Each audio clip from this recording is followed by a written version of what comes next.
आज हम स्टार्ट करने जा रहे हैं इलेक्ट्रोमैग्नेटिक वेव्स इन मैटर।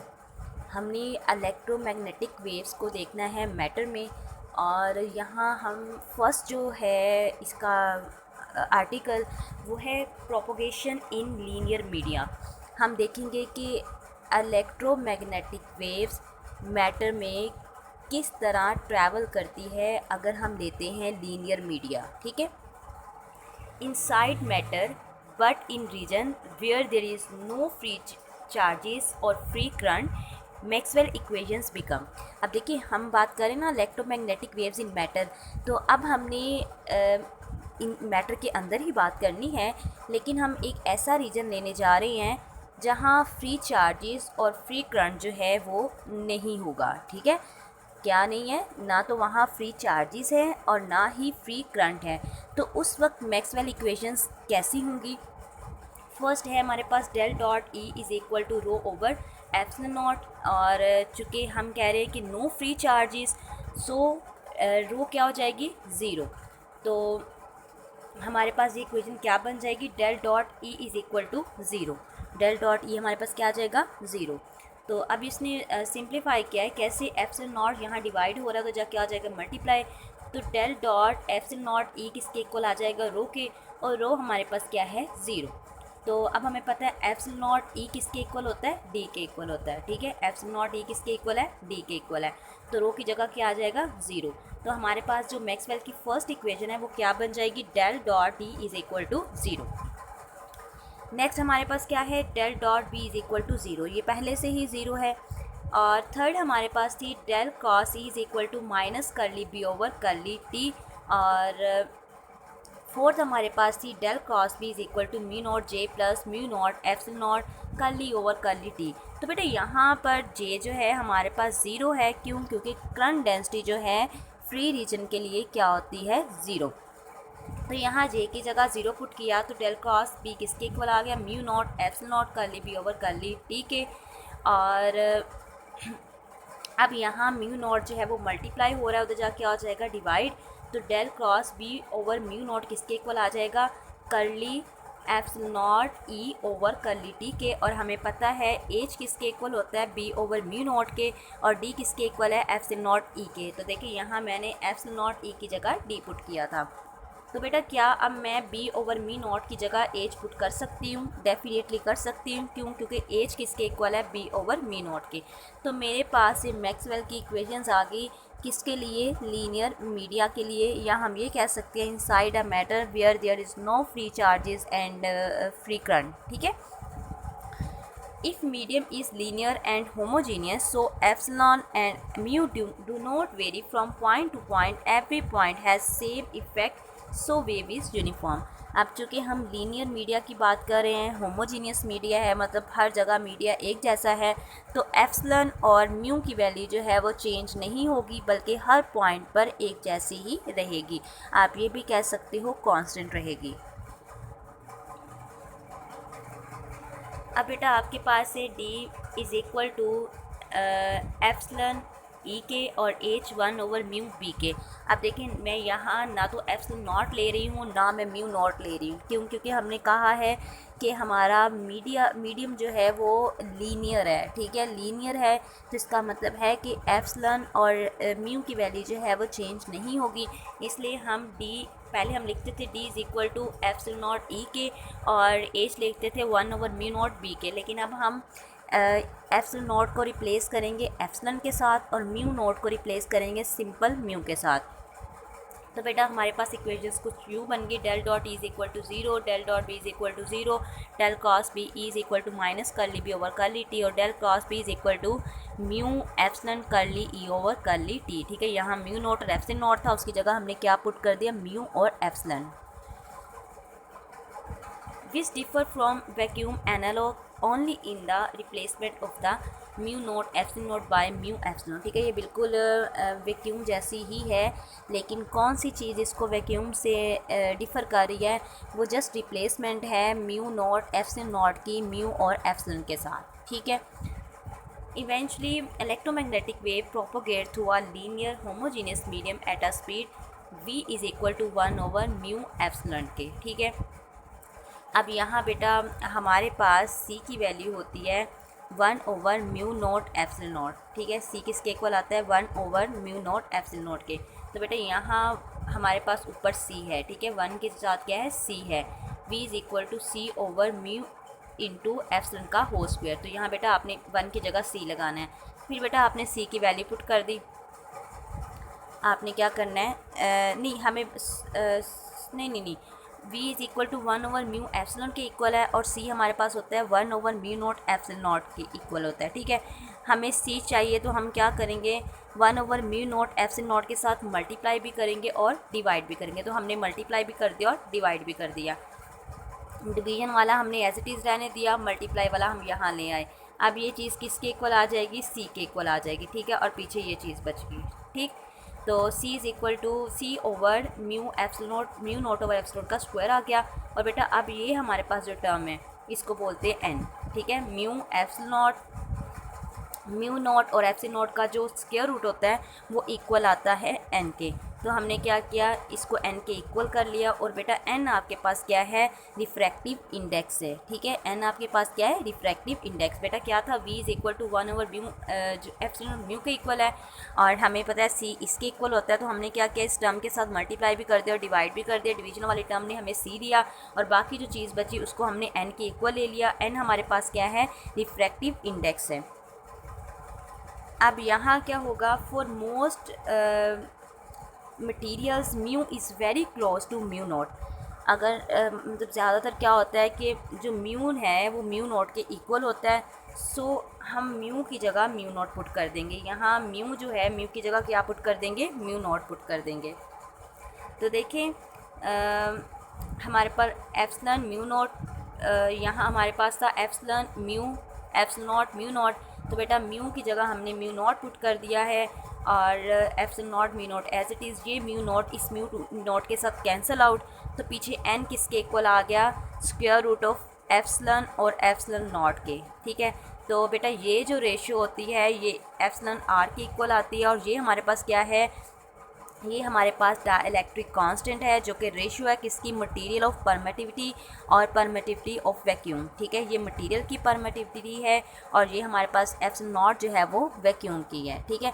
अब चूँकि हम मटेरियल की बात कर रहे थे तो इसलिए हमने एप्सिलॉन लिया है, और जब वैक्यूम की बात करेंगे तो हम लेंगे एप्सिलॉन नॉट। इसी तरह अगर मटेरियल की बात करेंगे तो म्यू लेंगे, और जब हम बात करेंगे वैक्यूम की तो वैक्यूम के लिए हम क्या लेंगे म्यू नॉट, ठीक है। आपने याद रखना है वैक्यूम के लिए नॉट वाली टर्म्स लेंगे, और विदाउट वैक्यूम मतलब किसी मटेरियल की आपने परमिटिविटी लिखनी है तो बेटा आप सिंपल जो है वो सिंबल यूज़ करोगे, ठीक है। तो यहाँ हमारे पास एप्सिलॉन r आपके पास क्या है डाइलेक्ट्रिक कांस्टेंट है, और ये जो हमारे पास डाइलेक्ट्रिक कांस्टेंट है ये हमारे पास हमेशा 1 से ग्रेटर होगा, ठीक है। इसकी वैल्यू जो है वो always greater than 1। Epsilon r always greater than 1। Light travel मोर स्लोली थ्रू मैटर, क्योंकि लाइट जो है वो मैटर में स्लोली पास करती है। A fact is well known in optics, ये आपने ऑप्टिक्स में पढ़ा हुआ है। अब आपने पीछे जो रिज़ल्ट्स पढ़े हैं उसमें हम सिंपली अब क्या करने जा रहे हैं म्यू एप्सिलॉन नॉट को एप्सिलॉन से रिप्लेस करने जा रहे हैं, म्यू नॉट को म्यू से, और सी को रिप्लेस करने जा रहे हैं नहीं, अगर हम म्यू एप्सिलॉन नॉट को एप्सिलॉन से म्यू नॉट को म्यू से रिप्लेस करें तो बेटा सी हमारा जो है स्पीड ऑफ लाइट जो है वो अप्रोच करेगा वी को, ठीक है, वी तक अप्रोच करेगा।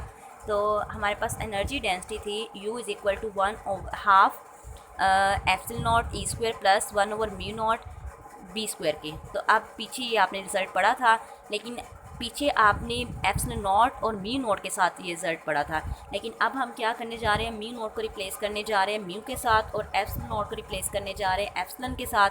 तो फिर पीछे क्या किया उसने इसी इक्वेशन में यहाँ एप्सिलॉन नॉट था तो उसकी जगह एप्सिलॉन पुट कर दिया, यहाँ म्यू नॉट था तो उसकी जगह हमने क्या पुट कर दिया म्यू पुट कर दिया। ये हमारे पास एनर्जी, पहले हमने जब म्यू नॉट और एप्सिलॉन नॉट यूज़ किया था तो हमारे पास एनर्जी डेंसिटी आई थी in vacuum.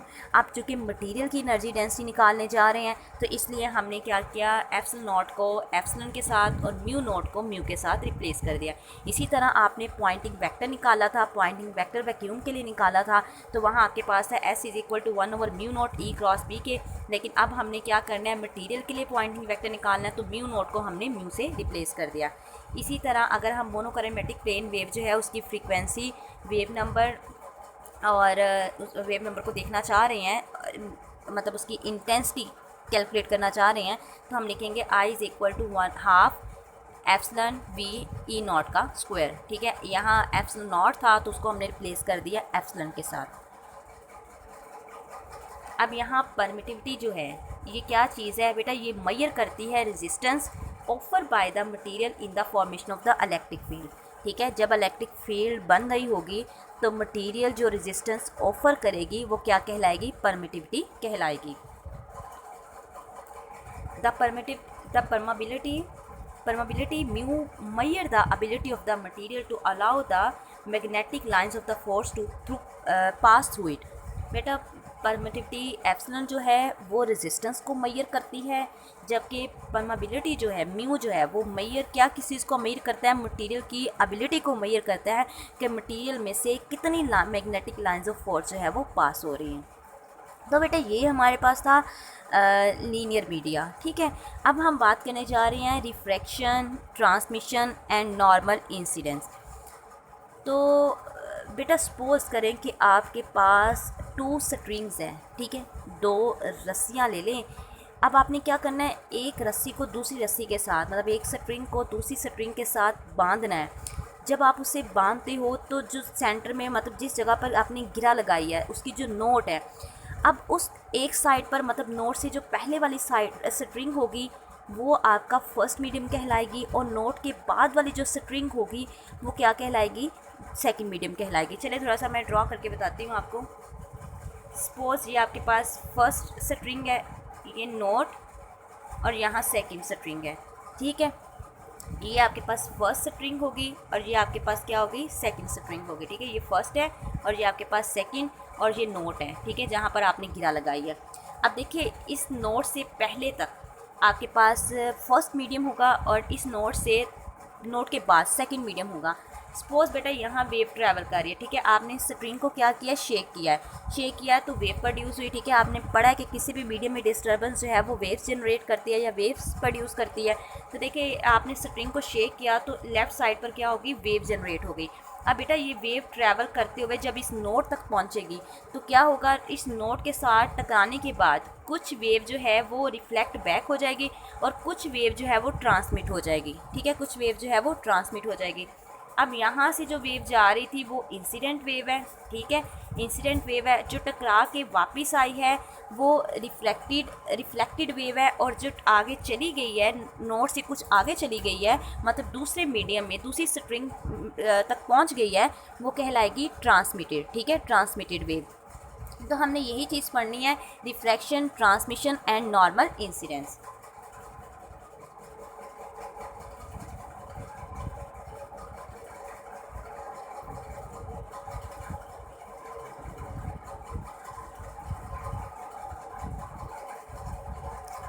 Ji, reflection and transmission at normal incidence. बेटा इसके लिए आपको क्या चाहिए, suppose the x y plane आपके पास, देखिए ये एक्स वाई प्लेन है। ठीक है, ये आपके पास क्या है, एक्स वाई प्लेन है। Form the boundary between two linear media के अंदर, या आप ये कह सकते हो आपने क्या करना है, आपने एक ये प्लेन ले लें। ठीक है, आपने क्या करना है, एक एक्स वाई प्लेन लेना है, ये प्लेन है और ये आपके पास ये कोऑर्डिनेट सिस्टम है। ठीक है, कोऑर्डिनेट सिस्टम है, ये आपका एक्स एक्सिस है और ये आपका क्या है, जी एक्सिस है। आपने क्या करना है, ये एक्स वाई प्लेन लिया, मतलब ये एक प्लेन लिया है, ये आपने इस तरह रखा है कि कुछ ये है अलॉन्ग एक्स एक्सिस है और कुछ ये जो है वो वाई एक्सिस है। ठीक है, बिटवीन टू लीनियर मीडिया क्या है, फर्स्ट मीडिया ये है और दूसरा मीडिया क्या है, ये है। ठीक है, आप ये कह सकते हो फर्स्ट मीडियम ये है और सेकंड मीडियम ये है। A plane wave of the frequency omega travelling in the Z direction, एक वेव है जो कि इस डायरेक्शन में मूव कर रही है। ठीक है, एक वेव जो है वो यहाँ जी डायरेक्शन में मूव कर रही है विद एंगुलर फ्रीक्वेंसी ओमेगा के साथ, and polarize in the x direction. और डिस्टर्बेंस किस डायरेक्शन में हो रही है बेटा, पोलराइजेशन का मतलब होता है डिस्टर्बेंस।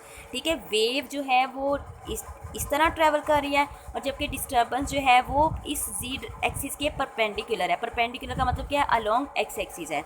तो हमने क्या करना है, हमने यहाँ रिफ्लेक्शन, ट्रांसमिशन और इंसिडेंस के बारे में पढ़ना है। तो बेटा जो वेव जा रही है, मतलब यूँ वेव ट्रैवल कर रही है, लॉन्ग जी एक्सिस ट्रैवल कर रही है, तो जब वेव इस प्लेन तक पहुँचेगी तो प्लेन यहाँ एक्ट कर रहा है एज आ मीडियम, ठीक है, मीडियम एक्ट कर रहा है। तो वेव जो है यहाँ से टकरा के, कुछ वेव का पार्ट टकरा के वापस आ जाएगा और कुछ पार्ट जो है वो आगे ट्रांसमिट हो जाएगा। तो उसके लिए हम लिख लेते हैं इंसिडेंट वेव लिखेंगे, रिफ्लेक्टेड वेव और ट्रांसमिटेड वेव, जैसे अभी मैंने पीछे समझाया ना, बिल्कुल वैसे ही।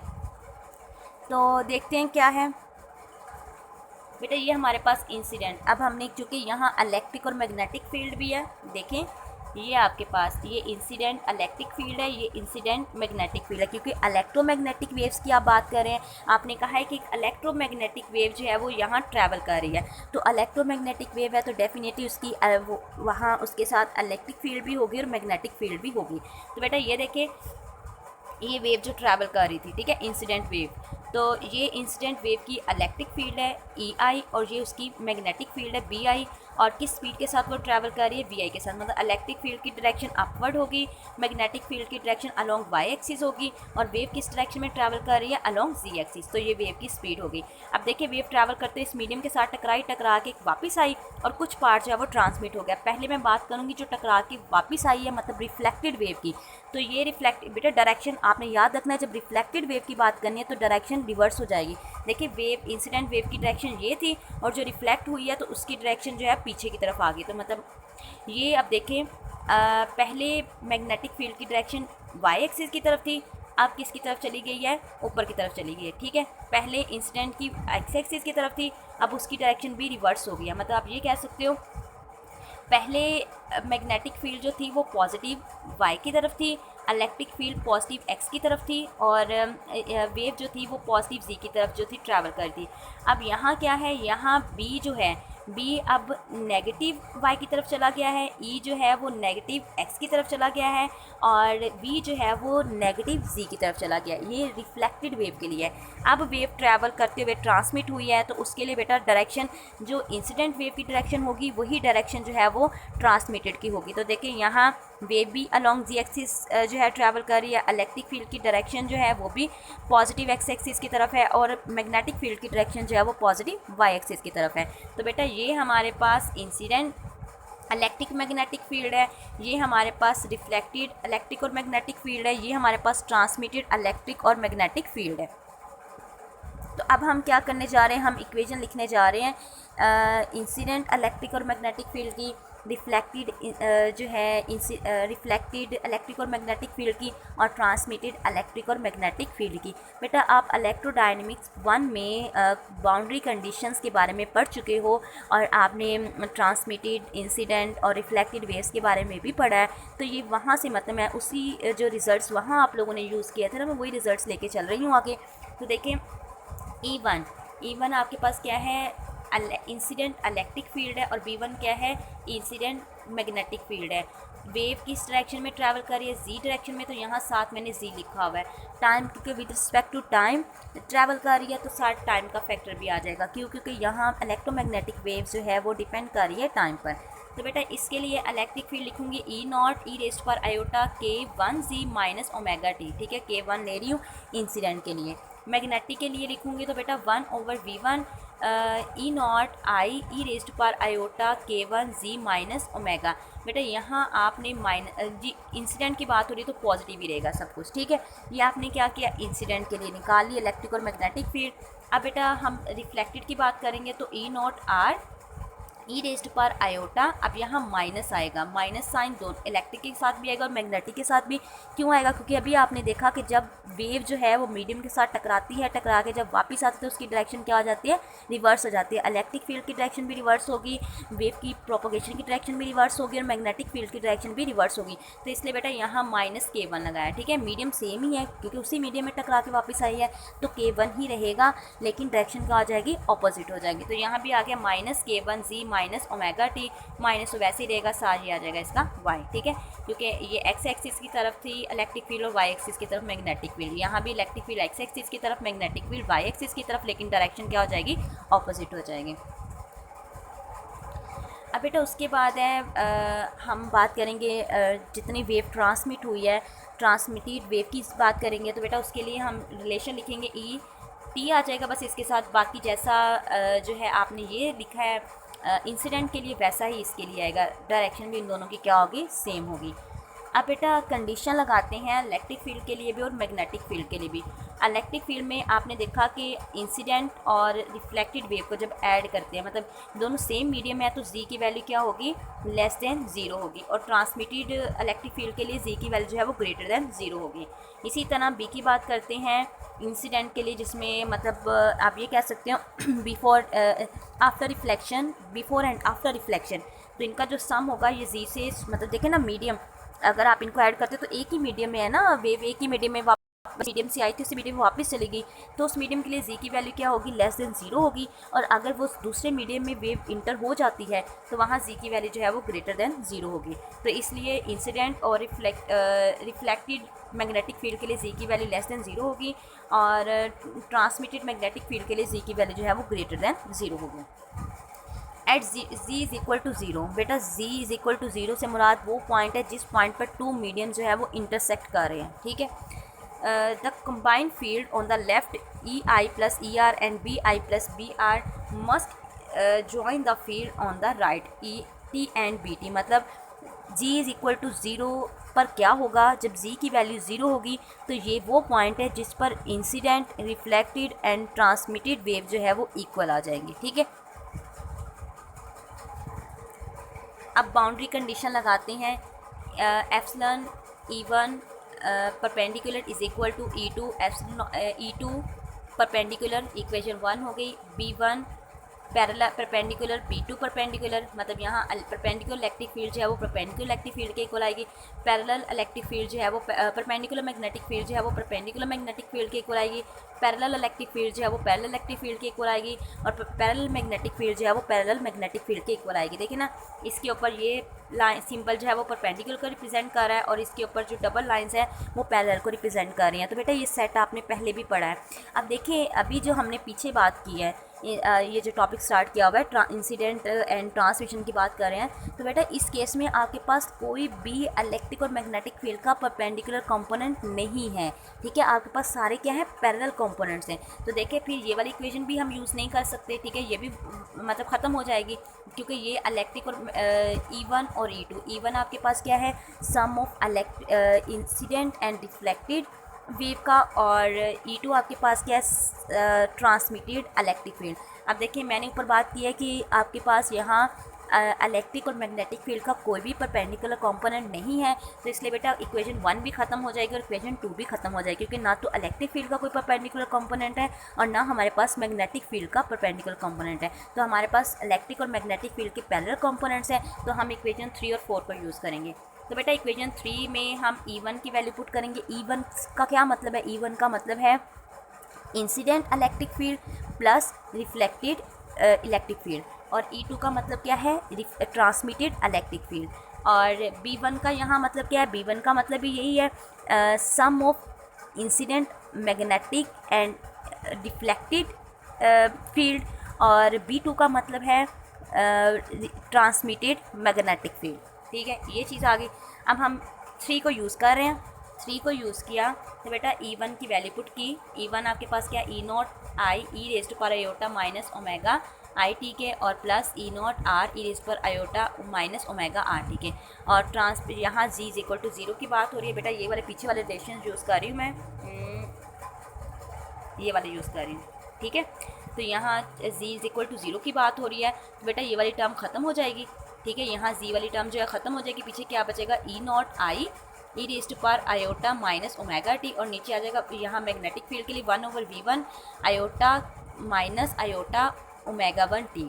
इसी तरह रिफ्लेक्टेड के लिए भी देख लें, E0 R e raise to power minus omega t, क्योंकि ये भी ज़ीरो हो जाएगी और ये भी ज़ीरो हो जाएगी। आप at z is equal to zero की बात कर रहे हैं, तो बेटा जी वाली टर्म यहाँ भी ख़त्म हो जाएगी, यहाँ भी, यहाँ भी, यहाँ भी, और यहाँ भी ख़त्म हो जाएगी। अब E1 की बात करें तो E1 का मतलब है ये वाली टर्म और इसकी मतलब ये वाली जो टर्म है, इनका सम इज़ इक्वल टू किसके इक्वल आना चाहिए, इसके इक्वल आना चाहिए, ठीक है। चले, यही उसने काम किया है। E1 मतलब incident plus reflected electric field is equal to transmitted electric field at z is equal to zero. तो यहाँ ओमेगा आई जो है मतलब incident omega must be equal to reflected omega must be equal to transmitted omega is equal to omega. देखिए इस तीनों बराबर होंगे क्योंकि जी इज़ इक्वल टू 0 की बात कर रहे हैं, तो हम इसको जनरल ओमेगा के साथ लिख देंगे। ठीक है, तो वहाँ ओमेगा आई ओमेगा टी की जगह हम क्या लिखेंगे, ओमेगा एंड ओमेगा। ठीक है, आप सबको ऐड करोगे तो ये क्या हो जाएगा, 0 की जगह फिर आप क्या पुट कर दोगे, आप पुट कर दोगे 1। तो यहाँ क्या आ जाएगा, ई रेस्ट पर iota E naught I incident plus E naught reflected is equal to E naught transmitted. तो आपके पास ये रिजल्ट आ जाएगा। अब हम इक्वेशन 4 को यूज़ करेंगे। अब हमने इसमें वैल्यूज़ b1 और b2 की वैल्यू पुट करनी है। b1 की कौन सी वैल्यू पुट करनी है, ये वाली, ठीक है, जी को 0 करके, और ये वाली, ठीक है, इन दोनों को ऐड करेंगे तो b1 आ जाएगा, और सिंपल ये चीज़ लिखेंगे तो आपके पास b2 आ जाएगा, लेकिन जी को आपने 0 करना है। तो बेटा इसकी वैल्यूज़ पुट की तो आपके पास कुछ यूँ आई। ठीक है, वैल्यूज़ पुट करके यूँ आया। अब 1 म्यू 1 और v1 को कांस्टेंट ले लें, ठीक है, कॉमन ले लें, पीछे क्या बचेगा, E incident minus E reflected is equal to E transmitted. ये इसके नहीं, अब देखिए आपने क्या करना है, इसको एज इट इज़ रहने दें, ये यहाँ डिवाइड होता तो क्या हो जाएगा, मल्टीप्लाई हो जाएगा। तो ये पूरी रेशियो जो है mu 1 v1 over mu 2 v2 को हम ले लेंगे बीटा के इक्वल। ठीक है, बीटा के इक्वल ले लेंगे, तो पीछे साथ क्या आ जाएगा, इसका ई ट्रांसमिटेड आ जाएगा। अब हमारे पास ये जो इक्वेशन 4 और 5 आई है, ये हमारे पास है can easily B solve for the outgoing amplitude in terms of the incident amplitude. हम इसको इंसिडेंट एम्पलीट्यूड के थ्रू इसको सॉल्व कर सकते हैं। तो बेटा यही चीज़ मैं पहले हम लेंगे पुट 4 इन इक्वेशन 5। 4 को आपने 5 में पुट करना है। देखिए आपके पास ई जो है ट्रांसमिटेड इलेक्ट्रिक फील्ड है, उसकी वैल्यू क्या आ रही है, E naught I plus E naught R. तो यहाँ पुट कर देते हैं। तो बेटा ये लेफ़्ट साइड इसकी as it is, right side beta as it is, और ई नॉट टी की जगह आपने ये वैल्यू पुट कर दी। ठीक है, इसको थोड़ा सा सिंप्लीफाई किया तो बेटा आपके पास आ जाएगा, सिंप्लीफाई करने के बाद आपके पास आएगा E naught I 1 minus beta is equal to E naught R 1 plus beta. तो आपको ई नॉट आर चाहिए, ये इधर मल्टीप्लाई हो रहा तो जाके हो जाएगा, डिवाइड हो जाएगा, तो आपके पास ई नॉट आर आ जाएगा 1 माइनस बीटा 1 प्लस बीटा। अब आप अगेन इसी इक्वेशन 5 को लें। ठीक है, इसी इक्वेशन 5 को लें और इक्वेशन 4 भी आप लिख लें। ठीक है, ये आपके पास इक्वेशन 4 है और ये इक्वेशन 5 है। अब इक्वेशन 4 में से ई नॉट आर की वैल्यू निकालें, इसको इधर रहने दें, इस टर्म को इधर ले जाएं, तो ई नॉट आर आपके पास क्या आ जाएगा, E naught T minus E naught I के इक्वल आ जाएगा। अब ये जो इक्वेशन 5 है ना, इसमें आप ई नॉट आर की वैल्यू पुट कर दें। ठीक है, ई नॉट आर की वैल्यू पुट कर दें। देखिए E naught I as it is minus E naught R की जगह E naught T minus E naught I आ गया। इस माइनस की वजह से ये माइनस क्या हो गया, plus is equal to beta E naught T के इक्वल आ गया। अब देखें ई नॉट आई और ई नॉट आई मिलके 2 ई नॉट आई हो गए और minus E naught T as it is equal to B E naught T के इक्वल आ गया। अब ये माइनस है तो जाके प्लस हो जाएगा, तो आपके पास क्या आ जाएगा, E naught T is equal to 2 over 1 plus beta E naught T के इक्वल आ जाएगा। तो ये हमारे पास रिजल्ट्स बिल्कुल ऐसे ही हैं जैसे स्ट्रिंग पर जो वेव्स प्रोड्यूस होंगी, मतलब जो आपने लास्ट सेमेस्टर में पढ़ा था, जो रिज़ल्ट्स आपके पास लास्ट सेमेस्टर में आए थे वही रिज़ल्ट्स आ रहे हैं। ठीक है, इसका मतलब है कि दोनों के लिए सेम है। If the permeability mu are close to their value in vacuum, अगर म्यू की वैल्यू म्यू नोट के इक्वल आ जाए तो तब हमारे पास बीटा क्या होगा, v1 ओवर v2 की, और इक्वेशन 6 और 7 क्या बन जाएगी, इक्वेशन 7 बेटा ये है और इक्वेशन 6 आपके पास ये है। तो अब आपने क्या करना है, बीटा की वैल्यू पुट करनी है v1 ओवर v2। तो अब 1 माइनस v1 ओवर v2 मैंने वैल्यूज़ पुट कर दी। ठीक है, इक्वेशन 6 में, तो E naught I E naught R के इक्वल आ गया। बेटा अब आप क्या करें, ऊपर वाली टर्म में से भी 1 ओवर वी नॉट कॉमन ले लें और नीचे वाली में से भी, तो ऊपर क्या बचा, v2 minus v1 v2 plus v1 E naught I is equal to E naught R के।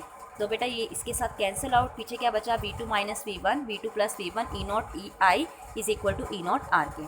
इसी तरह अब आप यहाँ भी बीटा की वैल्यू पुट कर दें, सिंप्लीफाई करें तो ई नॉट टी किसके इक्वल आ जाएगा, 2v2 plus v1 into E naught T के। तो ये इक्वेशन 8 और 9 जो है आपके पास, इक्वेशन 8 और 9 को आप कैसे लिख सकते हो, हमें पता है कि आप ये जो v2 है, हम यहाँ बेटा ये देखिए v2 की जगह हम पुट करेंगे n1 और v1 की जगह पुट करेंगे n2। ठीक है, ये भी आपने पीछे पढ़ा हुआ है कि v2 किसके इक्वल है, आपने रेशियो पढ़ी थी। ठीक है, रेशियो पढ़ी थी V2 over V1 is equal to N2 over N1 over N2। ठीक है, आपने रेशियो पढ़ी है ना पीछे, V2 over V1 is equal to N1 over N2। तो V2 की जगह N1 आ गया, V1 की जगह N2 आ गया। ऐसे ही N1 plus N2 E naught I के इक्वल आ गया, और E नॉट T है, यहाँ भी आप V2 की जगह पुट कर दे N1, V2 की जगह N1, V1 की जगह N2। ठीक है, अब वैल्यूज पुट कर दी, मतलब आपने क्या किया, इसको रिफ्रैक्टिव इंडेक्स की फॉर्म में लिख लिया है। तो अब वो ये कह रहा है कि in this case the reflected wave is in phase, मतलब फेज में है, लेकिन यहाँ एस आर भी किसके इक्वल आ जाएगा, एस आई के। If V2 greater than V1 and out phase के लिए, मतलब अगर इन फेज है तो एस आर जो है एस आई के इक्वल आएगा, और V2 जो है वो V1 से ग्रेटर देन होगा। लेकिन आउट ऑफ फेज है, मतलब उसमें फेज में डिफरेंस आ रहा है। बेटा इन फेज का मतलब है no phase difference, out of phase का मतलब है फेज डिफरेंस है। अगर फेज डिफरेंस आ रहा है तो उसमें हम इंसिडेंट जो एंगल होगा उसमें 180 का एंगल ऐड करेंगे, और तब V2 की वैल्यू जो है वो V1 से लेस देन होगी। The real amplitude are related by, तो हम लिखेंगे अगेन, अब जहाँ आपने N1 और N2 लिखा था, अगेन वही वैल्यूज पुट कर रहे हैं। ई आर किसके इक्वल आ जाएगा, V2 minus V1, V2 plus V1 into E naught R के, और ई नॉट टी किसके 2V2 V2 plus V1 E naught T के इक्वल आ जाएगा। ठीक है, अब what fractions of the incident energy is reflected and what fraction is transmitted। अब ये है कि कितनी वेव जो है वो, मतलब वेव का कितना पार्ट जो है वो रिफ्लेक्ट हुआ है और वेव का कितना पार्ट जो है वो ट्रांसमिट हुआ है। तो उसके लिए हम क्या करेंगे, हम जो है वो इंटेंसिटी लिखने जा रहे हैं पावर पर यूनिट एरिया। तो I is equal to 1/2 EV epsilon naught square के इक्वल है, अभी पीछे पढ़ा आपने। और अगर हम सपोज कर लें कि μ1 μ2 जो है वो μ नॉट के इक्वल है, तो तब जो रिफ्लेक्टेड टू इंसिडेंट की जो रेशियो होगी, इंटेंसिटीज़ की जो रेशियो होगी, उसका आप लिखोगे R is equal to IR over IT के। तो बेटा IR और IT की वैल्यू आपने पुट करनी है, तो यही है IR के लिए यहाँ जो आपके पास बेटा ये ई नॉट है। ठीक है, एप्सिलॉन नॉट का स्क्वायर नहीं है, ये ई नॉट का स्क्वायर है, ये एप्सिलॉन है और ये ई नॉट का स्क्वायर है। तो यहाँ बेटा ई नॉट की जगह आप पुट कर दे ई नॉट आर स्क्वायर, और इंसिडेंट के लिए ई नॉट आई का स्क्वायर आ जाएगा। तो कटिंग की ये टर्म कट हो गई, पीछे बचा E naught R square over E naught I square. तो आर आपके पास ये आ गया। अब इक्वेशन 10, पीछे जो इक्वेशन 10 है उससे आप रिफ्लेक्टिव और इंसिडेंट की रेशियो निकालो, और वो फिर 14 में यहाँ पुट कर दो। ठीक है, पुट कर दो तो आपके पास क्या आएगा, N1 minus N2 N1 plus N2 का होल स्क्वायर आ जाएगा। Where the ratio of the transmitted intensity to the incident intensity. यहाँ आपने क्या किया है, रिफ्लेक्टेड टू इंसिडेंट रेशियो है। अब आपने क्या करना है, ट्रांसमिटेड टू इंटेंसिटी है, ट्रांसमिटेड टू इंसिडेंट इंटेंसिटी निकालनी है, तो वो टी के इक्वल आएगी। ठीक है, टी के इक्वल आएगी, मतलब अगर रिफ्लेक्टेड टू इंसिडेंट निकालोगे तो आपके पास जो है वो आर आएगा रिफ्लेक्टेड इंटेंसिटी आपके पास आएगी। और अगर आप transmitted intensity to incident intensity निकालते तो आपके पास क्या आएगा, टी आ जाएगा। आर का मतलब है कि कितनी वेव जो है वो रिफ्लेक्ट हुई है, और टी का मतलब है कितनी वेव जो है वो ट्रांसमिट हुई है। तो बेटा वैल्यूज पुट की हैं आपने IR और IT की, एप्सिलॉन 2 और V2 एप्सिलॉन 1 और V1 के इक्वल है, और सारी ये चीज़ आ जाएगी। इसकी जगह आपने अगेन ये पूरी चीज़ जो है, ऊपर वाली चीज़ N2 के इक्वल है, नीचे वाली N1 के इक्वल है, और फिर उसके बाद आपने ये मतलब ये टर्म एज इट इज़ रहने दी। तो बेटा आपके पास क्या आया, ये जो रेशियो है from equation 14 E note R over E note I, equation बेटा यहाँ 14 नहीं है, इक्वेशन 11 से आपने ये रेशियो निकालनी है ट्रांसमिटेड टू इंसिडेंट। जैसे यहाँ इक्वेशन 10 से आपने रेशियो निकाली रिफ्लेक्टेड टू इंसिडेंट, और यहाँ आपने ट्रांसमिटेड टू इंसिडेंट निकालनी है, तो वो किसके इक्वल आएगी, 2NI N1 प्लस N2 के। अब ये जो वैल्यू है ये आप यहाँ पुट कर दें। ठीक है, यहाँ पुट कर दें तो आपके पास टी आ जाएगा 4N1 N2 over N1 plus N2 का होल स्क्वायर। तो आर जो है हमारे पास रिफ्लेक्शन कॉफिशिएंट कहलाता है, और टी जो है हमारे पास ट्रांसमिशन कॉफिशिएंट कहलाता है।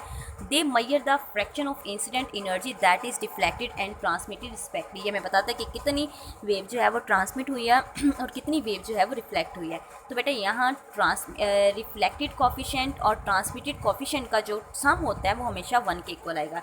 When conservation of energy of the course required. ठीक है, तो बेटा यहाँ तक आज का टॉपिक था। ये बहुत इंपॉर्टेंट टॉपिक है, किसी भी पॉइंट की समझ ना आए तो आप लोग पूछ सकते हैं, लेकिन आपने इसको बहुत अच्छे से तैयार करना है। ओके स्टूडेंट्स, टेक केयर, अल्लाह हाफिज़।